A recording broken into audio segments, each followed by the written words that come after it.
افغانستان مستقیما د پنجاب تر تیري لاندې ده، مستقیما یې مداخله کړې ده. او قهرمانانو، او د لغمان مجاهدینو، دا زموږ تاسې په زندګي باندې په تر دا اوسه چې مو راتېره کړې دا څوم انقلاب ده چې تېرېږي. آیا غواړئ چې زموږ نسلونه دې همداسې په انقلاب انقلاب انقلاب انقلاب په وژنه او بربادۍ کې تېر شي؟ نن د مقاومت وخت ده، نن د غیرت وخت ده، نن د مېړانې وخت ده. که نن ودرېداست، که مو نن همت وکړو، یقین وکړئ چې د آینده نسل تضمین هم کړی ده، جنګ هم ختم کړو، افغان ولس افغانانو ته خوشبختي راوړه. او که نن بې همتي وکړه، نن هم معامله وکړه د خاورې سره له دې مور سره، نن هم خیانت وکړو،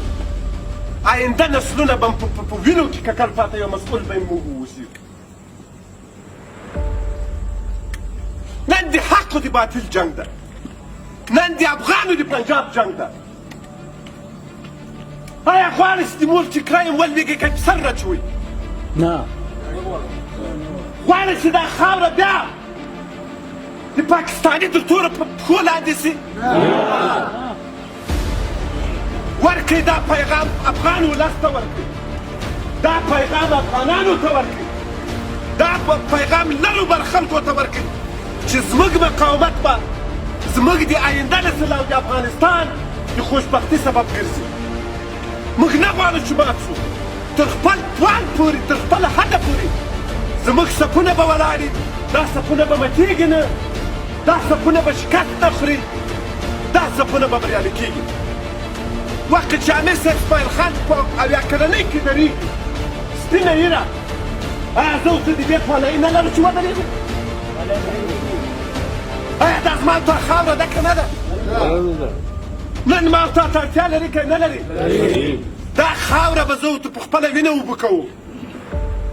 خپل ولس خپل آینده ته به خوشبختي راوړو. مجاهدینو څو خبرې درته کوم. یوه ډله خلک د زنګونه وږي څه در باندې راغلي ده؟ دا نظام خو پښتانه نه اباد،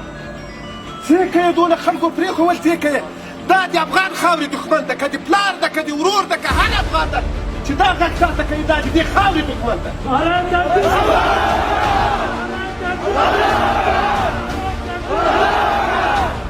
څوک چې ما د خپلې خاورې له عزته ساتي، څوک چې ما له افغانولي نه باسي، څوک چې ما ته دا وایي چې مقاومت مه کوه، هغه زما د عزت دښمن ده، هغه د افغان دښمن ده، هغه د افغانستان د خاورې دښمن ده. او پرې خطا نه سئ. ستړي راغلي دي، ستړي به موږ تېره و، صحابه و څونه تکلیفونه تېر کړو، څونه زحمتونه یې تېر کړو. موږ به په همدغه لاره باندې ځو، موږ به په همدغه مسیر باندې ځو، موږ باندې نه منو. هر هغه څوک چې هغه معامله کوي، هر هغه څوک چې د خاورې عزت پلوري، هر هغه څوک چې زموږ په څپلو کې شکست راولي، اوس دې ووځي چې نه یې شئ ساتلی. ما ته راسئ ټوپک کېدی ورته دا د ټوپک ته نه کوم، خو دښمن ته چې د خپل سنګر همسنګری خرڅ نه کړې، دښمن ته د دې خاورې عزت خرڅ نه کړې، دښمن ته دا دایرنګه بیرغ راټیټ نه کړې. معاملهګر هغه څوک چې د افغان خاوره خرڅوي، هغه څوک چې نظام خرڅوي، زما پر ته امر د ویلي دی. هغه څوک چې سنګر طالب مزدورپانو ته بې مقاومته پرېږدي او معامله کوي ویلي دی. زموږ پیغام افغانانو ته، زموږ پیغام لغمانیانو ته، لغمان ولس ته، زموږ پیغام ټولو افغانانو، ټولو هغو مدافعینو ته چې هغه په هېواد په هر کونج کې جنګېږي. مقاومت د بریا شرط ده، مقاومت موږ بري ته رسوي. موږ په پکتیکا غږ کوو، موږ په خوست غږ کوو، موږ په پکتیا غږ کوو،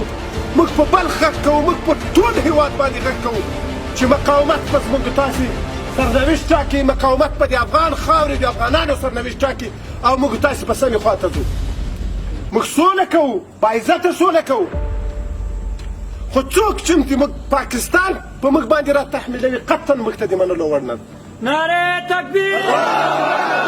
نعره تکبیر!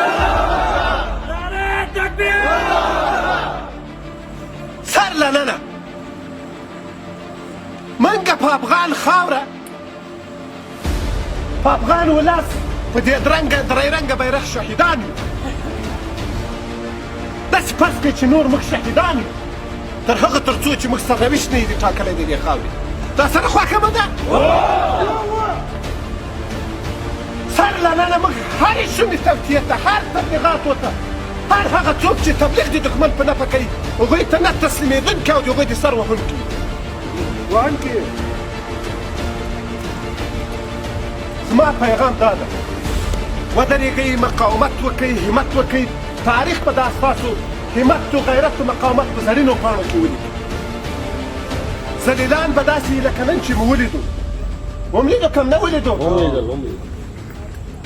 له دغسې ژونده دې خدای ما ته مرګ راکړي موږ زلالت نه غواړو موږ به همت کوو موږ به غیرت کوو موږ به دا خاوره ساتو او دا وایو چې هغه وخت چې په بل ورته دی دلته حمله راوړې وه هجوم یې راوړی و دا ستاسو نیمایي کسان هم له موږ سره نه وو دا ستاسو دوه حصې خلک نه وو له موږ سره یوه حصه دلته وو نن خو دا اتلان ټول له ما سره دي نن دغه اتلان ټول له موږ سره دي نن د ولسوالیو خلک ټول دلته له موږ سره دي نن به دی څورې کامیاب نه سو نن به دی څنګه کامیابېږي خوب ده او خیال ده او محال ده چې د کامیابېدو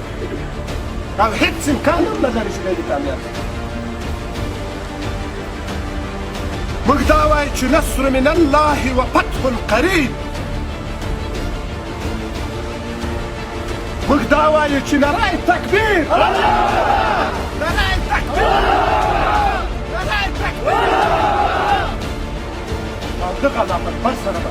موږ خپل عزت ساتو خپله خاوره به ساتو خپل سنګر به ساتو او خپل درې رنګه بیرغ به نه پرېږدو چې هغه تر پښو لاندې ولویږي او د اجیر تر پښو لاندې ولویږي په دې کې موږ ډېر شهیدان ورکړي ډېرې قربانۍ مو ورکړي دي ملګرو دا سختې ورځې دي افغان خاوره افغان تاریخ اوس موږ ته اړتیا لري دا سختو ورځو پرې ښې ورځې راتلونکي دي هم زما او ستا د ملت لپاره ښې ورځې راتلونکي دي هم مو تاریخ په ښه مسیر باندې روان ده که موږ تاسې مقاومت وکړو او که مقاومت ونه کړو همت هم ونه کړو والله وبالله ثم تالله چې تاریخ سره مو جفا کړې ده والله وبالله تاریخ نه بخونکی به وي والله وبالله چې زما او تا تاریخي ماتې به یو هر ځلې دا ماتې له همدغه ټول پنجاب به ما او تا ته راغلي دا ځل مقاومت کوو دا ځل همت کوو دا ځل نه پرېږدو چې زما او زما د خاورې او زما د افغانانو عزت تر خاورو لاندې شي دا ځل زه د خپل سر په قیامت دا ځل زه د خپلو وینو په قیامت دا ځل زه د خپلو همسنګرانو په قیامت باندې دا ساعت مو نه پرېږدم چې هر وخت و هر ځل دا اختلاف راشي زما افغانان وشلېږي زما خوندې لاړې شي زما مندې برې شي او زموږ د میندو عزتونه لوټ شي په هېڅ وخت په هېڅ وجه کې دا نه کوو زه درته وایم که کامیابېدم یو ځای به کامیابېږو که شهیدانېدم تر تاسې له مخې به زه شهید یم خو ماتې نه مو صحیح ده سنګر نه پرېږدو یوه خبره ده چې په لوړ غږ یو سنګر پرېږدئ ماتې منئ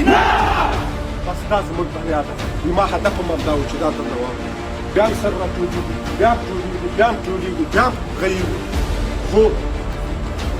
په هر همسنګري چې زموږ که هغه په لر کې ده که په بر کې ده که د افغانستان په هغو سر کې ده که په دې سر کې ده دا غږ کوو چې انسجام وکړي مقاومت وکړي یو ځای سئ انشاءالله بری زموږ به تاسې ده خدای تعالی به له موږ نه هم خوشحاله وي هره لحظه مو هره دقیقه مو په عبادت کې ده هم خوب په عبادت کې ده هم ولاړې په عبادت کې ده هم خوراک په عبادت کې ده هم تګ په عبادت کې ده